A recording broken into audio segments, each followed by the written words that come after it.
Wow, that's so beautiful. That's so powerful. So essentially, what we are talking about is if somebody has a dream they want to manifest, then they come to you and work with you, and you can help them achieve it. Yes. So, and sometimes it's a case of working out exactly what that dream is, because Mm. sometimes we've been holding on to these things for so long that we suppress them a little bit because we don't think we deserve them, or we write them off and think, oh, that'll never happen. And so we push those dreams aside and we don't admit to ourselves that we really want them. So one of the things that I do with my clients first, um, and one of the things that I actually did with a group of women here in Torino, was I ran a vision boarding workshop. And that's really, I guess, one of the things that inspired what we're talking about today, is designing that intentional vision for your future, like Mm-hmm. knowing what it is that you want. Yeah. Because if you don't know what it is that you want, if you don't know where it is that you want to go, then it's really hard to actually manifest those things and make them happen. Yeah. Um, so in February, I thought, before coronavirus hit here in Italy, I thought I was actually going to be working with expat women locally. And so I Mm-hmm. ran an amazing vision boarding workshop with a group of beautiful international women. And we all put together these amazing vision boards. And one of the things that I think is so relevant, whether you're actually doing a vision board or whether you are just, planning it out, journaling these Yeah. ideas, is really getting clear on what it looks like and that emotional connection to the outcome.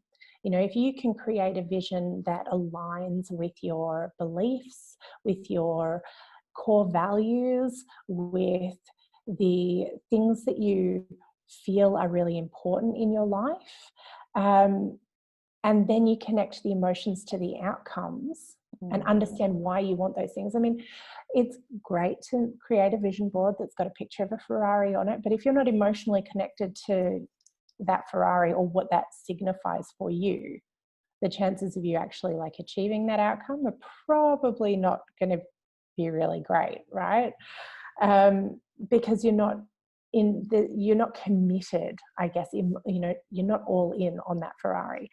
Whereas, for example, a couple of the girls had done things like, one of the girls in the group had decided she wanted to go and do art walks, because Torino is a beautiful city. There are so many museums and art galleries and all kinds of things here. And she wanted to start absorbing more of the culture.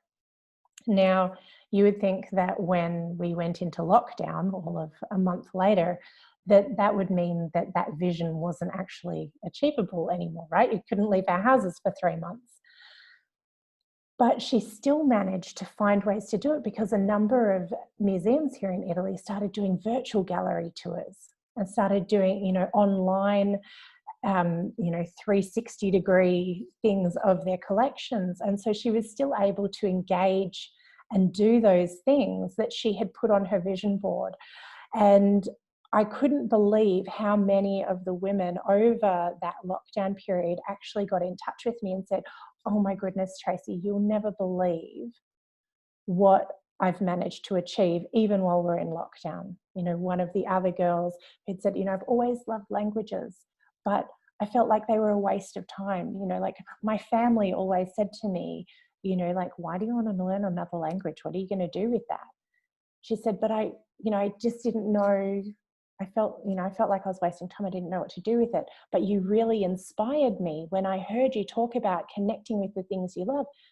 She started offering online language classes and picked up some online language students teaching Spanish and Italian online in lockdown, because she'd made that emotional connection. So Wow. it's so powerful when you design that intentional vision for the future, when you are emotionally connected to that outcome. It really helps you to motivate you, to commit you, but also in terms of manifestation, it becomes real, right? You can see it happening, you feel it happening, and you can start embodying it. Does that make sense? It does. It does. I'm trying to interpret what you are saying, because I have this story running in my head that I don't do well with manifesting things. So I'm just trying to understand what are the missing pieces. So we are talking about really choosing something intentionally and having a strong emotional connection to it. Yes. And so a little, there is some science attached to this. So manifestation might come across as really woo, but I promise there is some science to back up the whole theory. And so what happens is scientists have done studies that show that the brain, when it stores memories, it doesn't store them in a linear consecutive, like it's not like storing a movie, right? Where you've got the start and it goes through and then you've got the end of the memory. What it does is it stores information like our computers do, where a little bit here and a little bit there, and it has little chunks that it stores, which is why when we think of things that have happened in the past, or we think, how could I have done that better? I wish I'd said this. I wish I'd done that. And we reconstruct those scenarios. Oh, I should have done this. And we play out different scenarios and put all the pieces of the puzzle together differently. It's because that's the way our brain is wired. But what it also means is that instead of focusing on the past, when we focus on the future and the vision that we want to create, we can actually take those pieces of the puzzle to create that picture that we want. And our brains cannot actually distinguish between a memory, a real memory, and any other thought. So by creating this vision that you can practically touch and taste and see and smell, and I literally mean, like, if you imagine the time of year, like say you wanted to move to Italy, like we did, you know, when we wanted to do that, we did things like we looked on Google Maps and, you know, like did the street view and like drove up and down the streets, you know, clicking forward to see what it was like and looking around to try and work out where different apartments were, like where were they in reference to the city, like trying to get a feel for what things looked like, trying to familiarize ourselves with them. We looked at houses and apartments and, you know, imagined, you know, like, could I live in that apartment? What would it look like? How would our life be? And so we started trying them on for size, you know, stepping into and embodying those feelings and those beliefs. And it got to the point before we moved where it almost felt like our life in Italy was more real than all of the things we still had to do before we could get on the plane to get there. You know, like I got to the point where I was so ready to be living this new life. Yeah. I just had to wait to actually, like, for reality to catch up with where my mind had gotten to. Yeah. And of course, you know, when you get there, it's not always the way that you'd imagined it, because, you know, the best laid plans of mice and men and all that. But when it's so real that you can imagine, you know, like we started eating Italian food, we'd bought some Italian cookbooks and we'd started incorporating those daily activities to make it seem real and feel real. We'd started trying to teach the kids Italian, which failed spectacularly at the time, but we tried to do all of those things to make it feel real.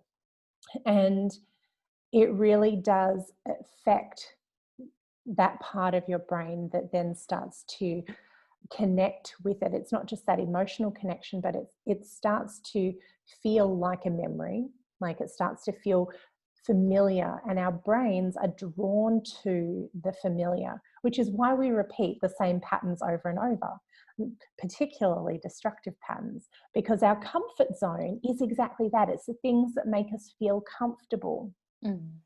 And when we move out of our comfort zones, we feel uncomfortable, right? Because we're expanding our boundaries. We're doing things we've never done before, things that we don't necessarily know the outcomes of. And so that survival mechanism that we have is very much like, oh no, this is a bit scary. No, you've got to go back to where you feel safe. And so by creating this vision that is so familiar, you're kind of tricking your brain into not seeing it as scary in the same kind of way, because you're expanding out that familiarity kind of comfort zone boundary in low-key kind of way, without, you know, really diving into the hard shock value of, oh God, what have I done? I've made the wrong decision. You know, post-purchase dissonance. But in terms of the manifestation, I mean, it's not just, you know, like when we use words like manifestation, it really does come across as a very ethereal kind of thing. Like you just wave a magic wand and boom, it happens.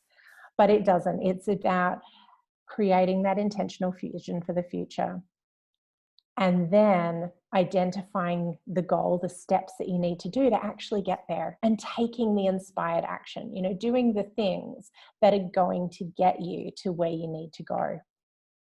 So, you know, it isn't just as simple as waving your magic wand and bam, you live in Italy. It's, you know, deciding, okay, we're going to do this.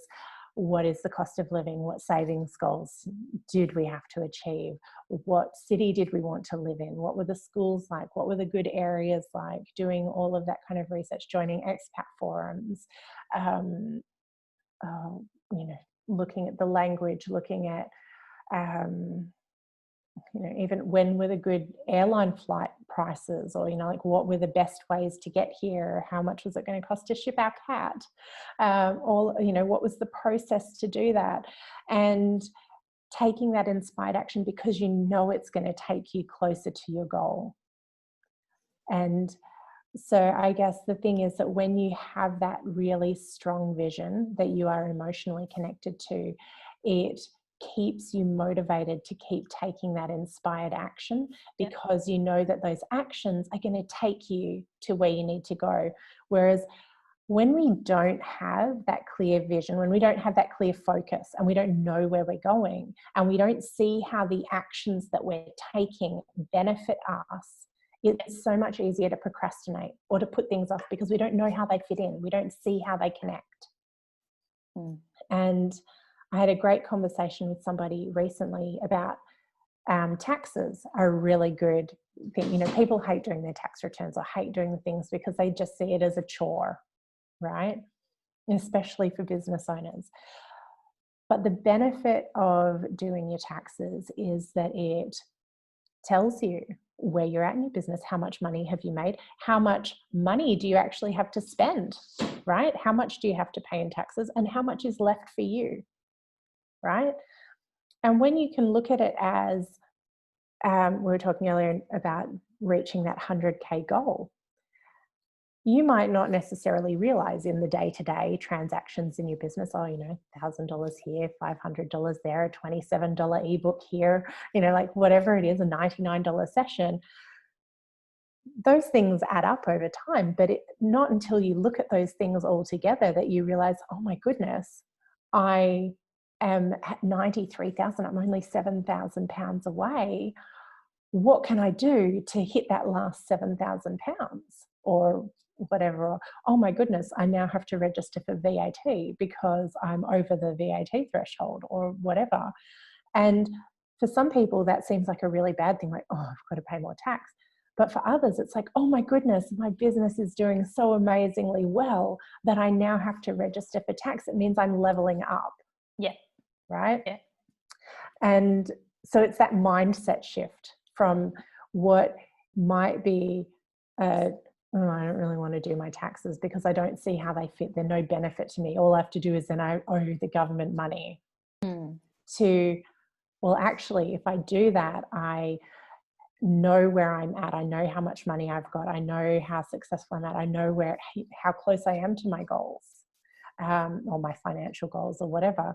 And making those small distinctions and seeing how, you know, like in that case of a goal being to reach a certain income goal, doing your taxes actually gives you that picture of where you're at in relation to that goal.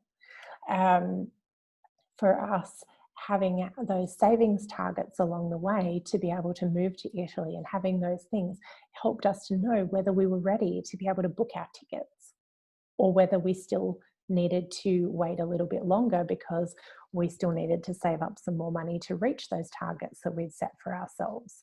Or, you know, we destashed a lot of stuff You know, like how much stuff do you have to get rid of before we can, you know, like what did we really need to bring with us before we could then get a quote from the moving company? So, yeah, it's sometimes it's about how we reframe and shift our thoughts and beliefs about the things that we have to do. Does that kind of answer your question about manifestation? I think I kind of went off on a bit of a tangent there. No, no, no, no. It makes complete sense, but I'm curious to understand, how does this approach to manifesting things or vision in a very intentional way, creating that emotional connection, taking inspired action, compared to what we hear in terms of ask and it's given, the kind of talks Dr. Dyer used to give, or Abraham Hicks says ask and it's given. So how do these two approaches meet, or they I think don't? no, I think there's definitely a lot of overlap, and things like ask and it is given really speaks to the mindset side of the equation, because when you well, my personal beliefs about manifestation are that you really need to, so part of designing the intentional vision for your future is about aligning your beliefs and your values and your goals. And so then the mindset part of it is where, if that's not also in alignment, if you don't believe that you can achieve the thing, then that's kind of like the last piece of the puzzle. And if you don't believe that you can achieve that goal, if you don't believe that you deserve it, if you don't believe that it will ever happen for you, then what happens is you tell the universe, you put your intention out there, I'm going to move to Italy. But then on the other hand, you say, but I don't believe it will ever happen. I don't believe I deserve that, whether you're doing it subconsciously or not. And so you ask for the thing, but then you turn around and you tell the universe that you can't have it. And so how is it supposed to give you what you want? Because you've actually asked for two different things. Even if you don't realize you have, you've said, please don't give it to me, I don't deserve it. And you've said, this is what I want. Like, what does it do? How does it decide what to give you? So it defaults, generally it tends to default back to the beliefs, because our belief is actually, you know, they say like mindset is 95% of goal achievement, because what we believe is actually, you know, what you see is what you get. What you believe, you know, where our focus goes, our energy flows. If we don't believe that we deserve it, we are going to, in every action that we take, in everything that we do, we will always color it with that negative belief. So having a backup plan, having a safety net. Oh, if it doesn't work out, we can just go home in 2 years. If it, like, if I can't make it work, I'll just get a regular 9-to-5 job. If I can't do that, then I'll just. And so what we do is, by building in that that safety net, we're actually preparing for failure. So I'm not a huge fan of plan B, to be honest, because when we do that, what we actually do is we split our focus, and we actually are saying that we don't believe that we can actually achieve plan A. So, you know, you kind of got to go all in with the mindset. And if you don't have the mindset, you need to work on creating and transforming that mindset, shifting those beliefs, but recognizing what they are. So, you know, why is it that you believe that you don't deserve it? You know, like, what is the money story that you might have about why you can't achieve a 6-figure income? You know, like, where do those beliefs come from? What is your personal money story? What is your family money story? What are your beliefs? You know, like, maybe nobody in your family has ever lived outside the town that you grew up in. Yep.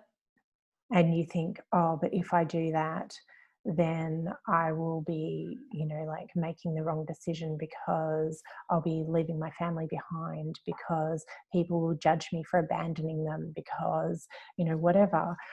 And so we need to start, you know, unwinding those things. We need to start changing those, but we can only do that when we become aware of them and saying, oh, that's not true, because we're going on an amazing adventure and we are learning new things and we are expanding our horizons, or, you know, depending on what your individual goal is, being able to then shift those things, shift those beliefs and transform them. So one of the things that I love to do with my clients is becoming aware of those thoughts and beliefs and writing them down, and then actively changing them into a more positive, more empowering beliefs. That then when those they pop up again, you know, that little voice on your shoulder pops up and says, oh, you can't do this, because you can actually say, no, that's not true, because new opportunities are showing up for me. So one of the clients that I worked with last year had come to me after decided they were a teacher and decided to resign, change complete career direction, but was feeling really depressed and like, you know, teaching has destroyed me. I've just wasted the last 10 years of my life. You know, I spent all this money on my degree, and now what am I going to do? And, you know, I've got no skills, and, you know, how am I going to find another job? I've got no experience. And so some of the thoughts when we worked together, we changed them to, you know, teaching has given me lots of transferable skills. You know, I can explore new opportunities and new career paths. What was one of the other ones? I'm learning new things. And so then every time these thoughts, you know, teaching has destroyed me came up, they're like, no, that's not true. I'm learning new things. New doors are opening up for me. And I'll, you know, full confession here, at the time, they didn't confess it at the time, but they told me about 4 months later that when they first started doing this, they didn't believe it would work. They were like, oh yeah, okay, Trace, I'm just going to humor you here. I'll do the things, but surely it can't be just as easy as saying, no, that's not true. I'm learning new things. But they went I'm along with laughing because I think you just read my mind. no. They're like, I really didn't believe you, Trace. But this same client 4 months later rang me and was like, oh my goodness, I didn't believe this would work. But they had now achieved, we'd set some goals for 12 months. Mm-hmm. And on that list was that they wanted a new job. They needed to move into a new apartment. Yeah. They had an iPhone 6 that was broken, so they wanted the iPhone 10, but you know, that seemed massively out of reach, having just quit their job. Wanted to travel overseas, but of course being unemployed and traveling were not really conducive. And they had some other goals to do with fitness and relationships and things like that. And so 4 months later was like, I've got a new job, I've got a new apartment, I've just bought myself the iPhone 11. And they'd not only been on a 3-week Kentucky tour through Europe, but they'd also had about 3 other little quick, just sort of weekend jaunts overseas as well from the UK, you know, just like little 25-pound return kind of EasyJet holidays in this 4 months.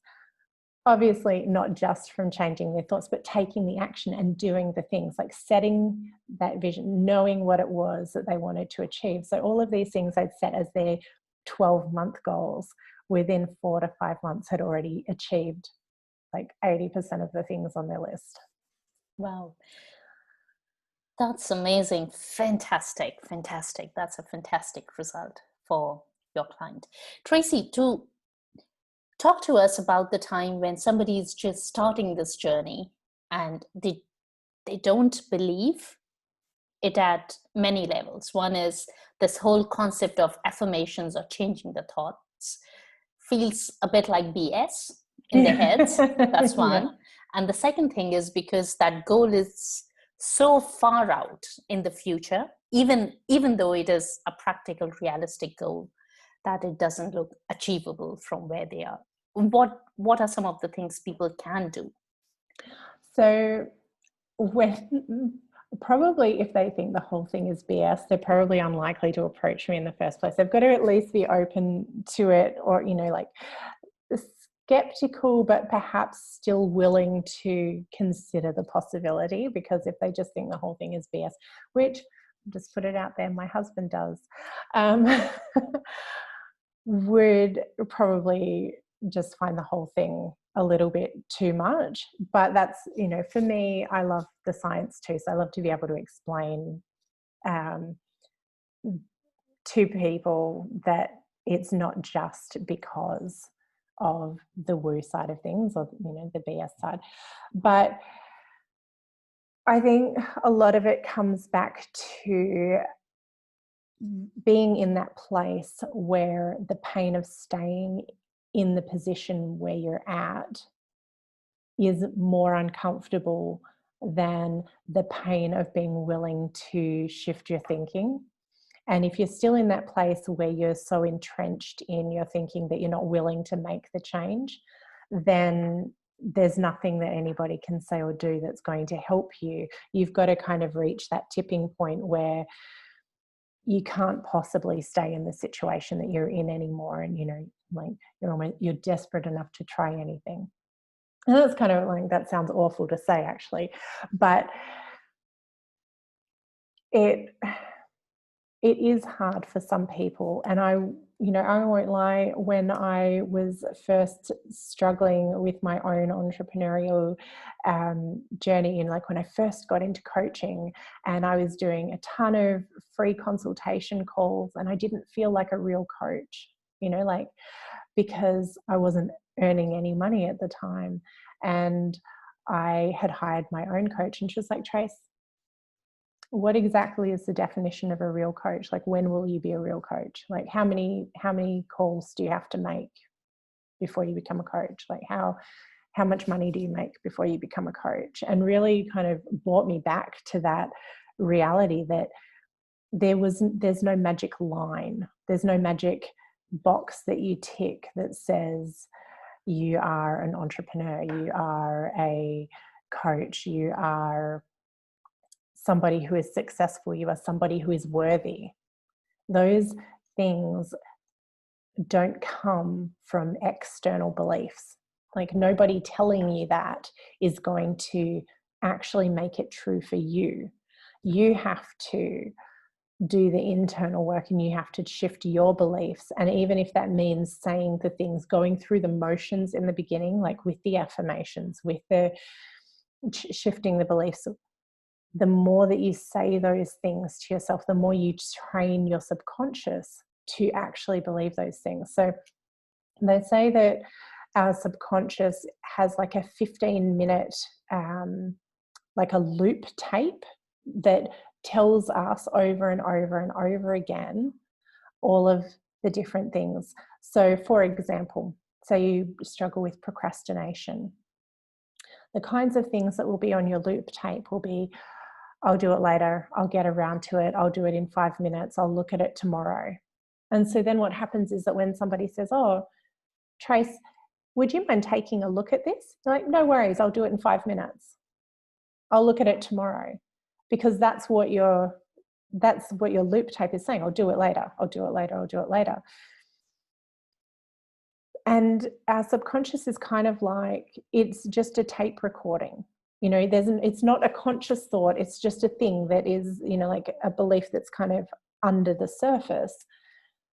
But you can re-record over that, because our subconscious is constantly absorbing information. It hears, you know, like it hears everything. It absorbs everything. It just doesn't do anything with it. So if what we're saying all the time to ourselves is, I can't do this, I'm not good enough, I'm not a real coach, I could never live overseas, that is what you're recording onto your tape. If you start telling yourself, I am beautiful, I am healthy, I love adventure, I deserve, you know, I'm worthy of love, I make good business decisions, or, you know, like whatever it is that you need to start to believe, the more that you say it, the more that your brain starts to absorb those things. You know, studies have shown that on average, humans have 40 to 60,000 thoughts a day. Now, this is not conscious thoughts, this is subconscious and conscious combined, 40 to 60,000 thoughts a day. And of those thoughts,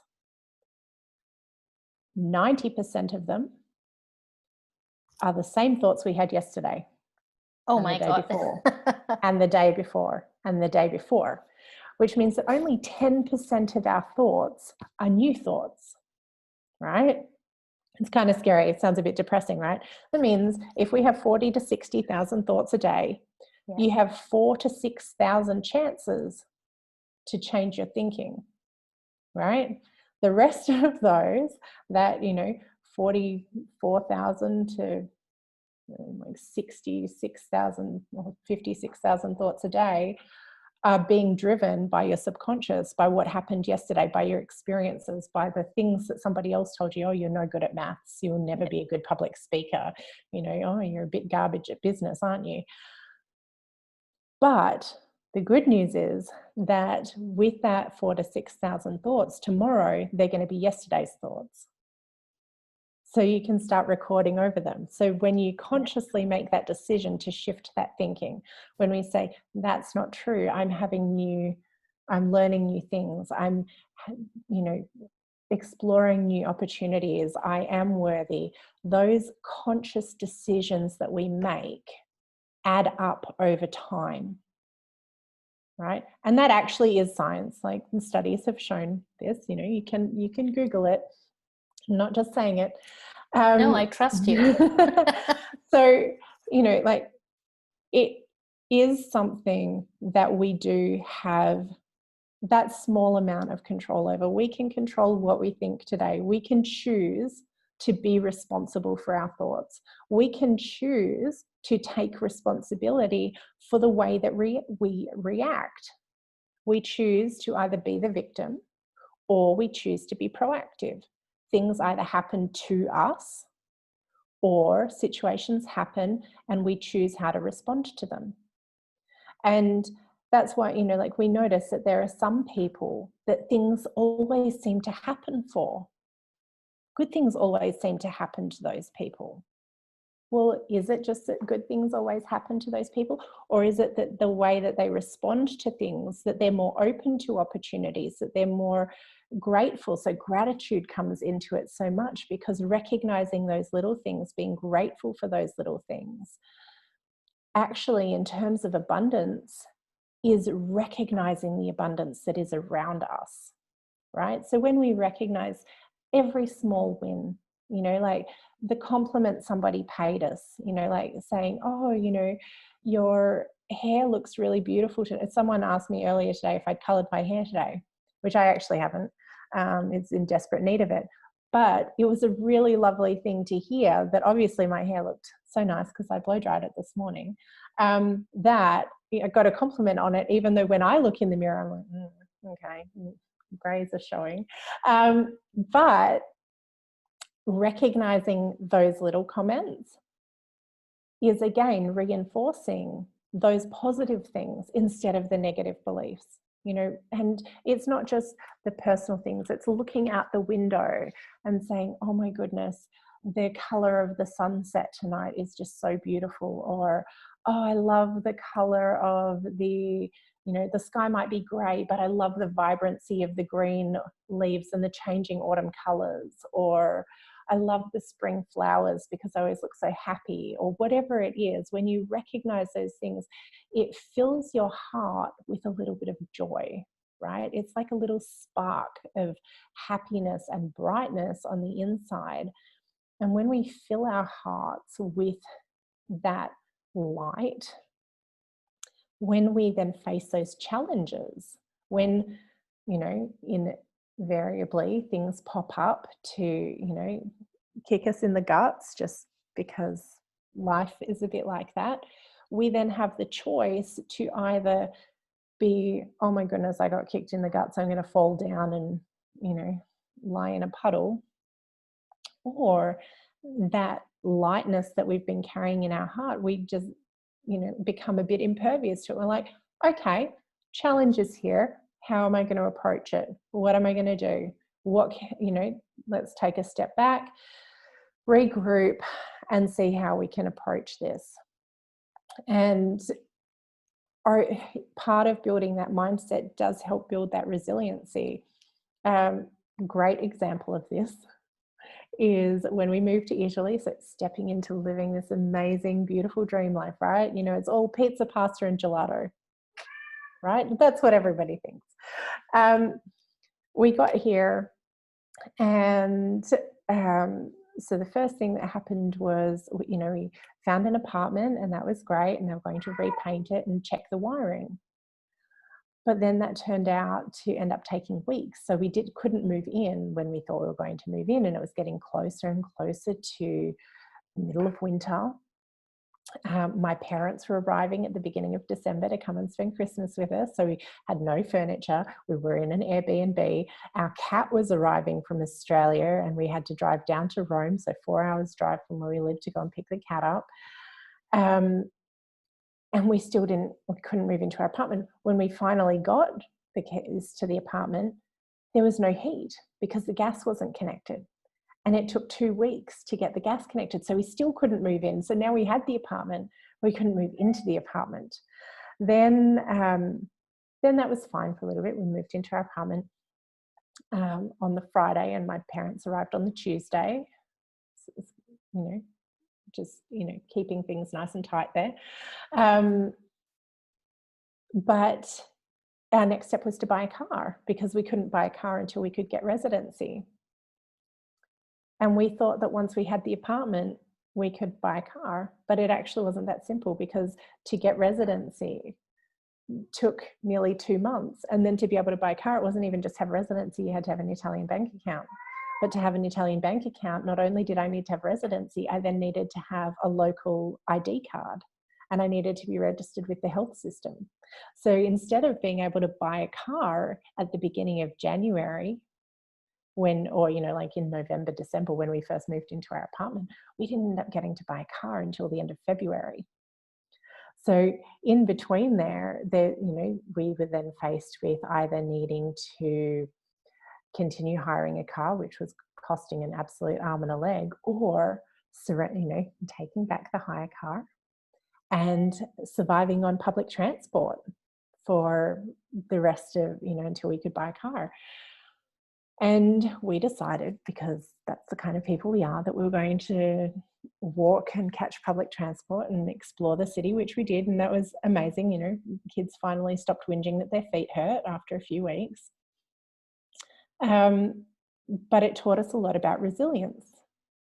So, you know, we had got here, we encountered these hurdles, but because we were so filled with joy and gratitude, and because we were facing these challenges and continuing to work through them, we had the resilience to not let it be one of those things. Because there was a point in there where, because getting registered on the health system was like another whole thing that took many visits to the tax department, the health department, and the local council, for what ultimately turned out to be as simple as the fact that all they needed to do to synchronise the information was put that I was born in Australia instead of in the suburb in Perth that I was born in. Would have been really, really quick and easy to fix in the first place. But it took us 2 months and over 12 visits using public transport. So it's taken me all day to do this over 2 months to finally get this sorted out.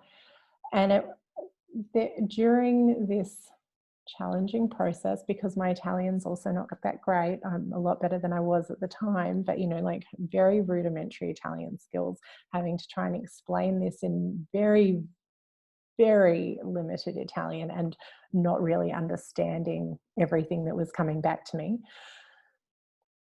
I did recognize that for somebody who was maybe less resilient and hadn't had an opportunity to maybe experience quite as many wins, I guess, or who wasn't as fully committed as we were, that it would have been one of those points when if somebody had said to us, "Are you sure you really want to live in Italy? You know, like, are you sure it's not just too hard? Maybe you could just, you know, stay for another 6 or 8 months and then just come home." That it would have been, for some people, that point where everything was too hard.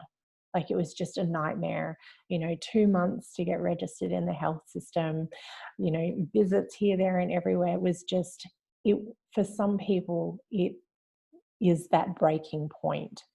But for us, because we didn't have that safety net to go back home to Australia, it was never a choice. It was always, we are here, we've moved here, this is our decision, we are fully committed to making it work no matter what, that we just had to keep working through it. And eventually, it all unraveled and everything worked out, and then we moved on, and then you face the next hurdle. But having that really strong mindset and creating that rock solid belief that you're going to make things work, or that you do deserve to be happy, or that you are living your best life or whatnot, like, it really is so important to build that foundation.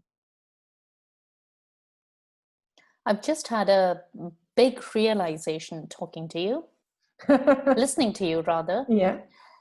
Right in the beginning of our conversation, I said, I don't do manifesting well. And now I'm thinking it's probably just a story in my head that I don't do it well.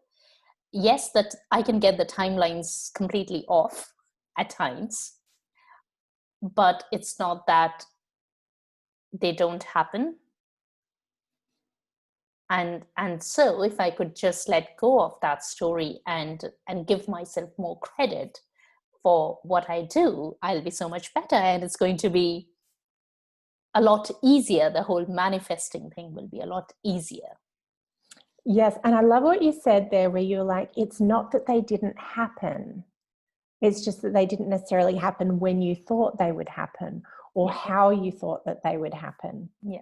And I think a lot of the time, some of it is recognizing that we need to be flexible and adaptable, and that things aren't always going to be exactly, not holding on to something so tightly, and our expectations of something being so rigid that, like I said earlier about being open to opportunities, that when good things always happen to those people, like some people always, good things happen for them, but they never happen for me. Sometimes it's because we are so rigid in our belief about what something should look like, that even when we're presented with the opportunity, we don't recognize it, and we don't take the opportunity because we can't even see that it's there in front of us. And so we just think that we never get offered those things. That's so true. That's so true. And I completely connect with what you said about how we respond to situations and the resilience bit. That makes total sense. And I was listening to you, and I was thinking that, no, I do all of these things. So there is no way that the results won't show up, and they do show up. It's just that they can show up at a different time, or they can look different than what I thought they would. But that's okay. Yeah, it is. And that's why recognizing that they've happened, like when they do happen, or when you realize that they've happened, it's so important to be like, oh yeah, I did that. And as you said, like being easier on yourself, or like giving yourself more credit. Give yourself that credit, celebrate those wins. Think, be like, oh my goodness, I can't believe that I actually did that. Is so, like, it is so powerful. And sometimes it's little things, like over lockdown, for example, I realized that I actually probably ticked off 2 of my childhood dream jobs. When I was about 12, I wanted to be a hairdresser, and I've spent an awful lot of time cutting every member of my family's hair over lockdown. I've become quite adept at boy haircuts. And my daughter's hair keeps getting shorter, which she's been wanting to do for years. But Daddy had always been afraid that she would get it cut too short, so Mummy's been slowly cutting it a little bit shorter each time. But who'd have thought that it would take a global pandemic to realize my dreams of being a hairdresser? Oh, I love that. I love that. And another one was kindy teacher, and then I ended up with the kids home for 6 months, so I could probably tick that one off as well. Yeah, That dream would get ticked off for a lot of people this year. Especially those who never even realized it was a dream to achieve. Wonderful. Hindsight is a wonderful thing, isn't it? Absolutely. Before going, what is one message that you would like to give to our audience? Oh, the one message I would really love everybody to take away from this, if nothing else, is that whatever the dream that you have is, you can achieve it. You just need to really, really be connected to it and work out what the steps are that you need to take to get there, including the mindset steps, including the beliefs that you need to shift to actually do that. So if you take nothing else away from today, I really want you to believe that whatever that dream is that you hold in your heart, that you can actually make it happen. Because if I can spend 20 years dreaming of living overseas and finally make that happen, then you guys can do anything. Thank you for that, Tracey. Thank you. Thank you for that. And I'm really pleased that everything worked out for you so beautifully. Thank you. Me too. I am too. So happy. Tell us, how can people get in touch with you? So if you would like to get in touch with me, I would love to connect with you on LinkedIn. You can find me at Tracey Rampling Brown. I'm pretty sure there's not very many of us on LinkedIn, so probably be the first one. You can find me on Instagram at Vibrant Coach, all one word. You can find my Facebook business page also at facebook.com/Vibrant Coach. You are welcome to, Pearl also mentioned that I have a Facebook group called the Girl Boss Movement. So you are more than welcome to come and join my Facebook group if you would like to. And yeah, so there's many ways to find me on the internet if you would like to. And I would love to hear from you if you've got any questions about mindset or manifestation, or even helping you to define that vision that you have for your future, then feel free to reach out. Or if you just like hearing me talk, because I'm really good at that. Oh, you are. You are. When we finish this video, would you kindly leave all your links just underneath this video so that we have all of them in one place? Absolutely. Happy to do it. Brilliant. Tracey, thank you so much for coming and talking to us. I loved our conversation. Thank you so much for having me, and I look forward to the next edition of Wealthy Wednesday. Yes. Thank you. Bye.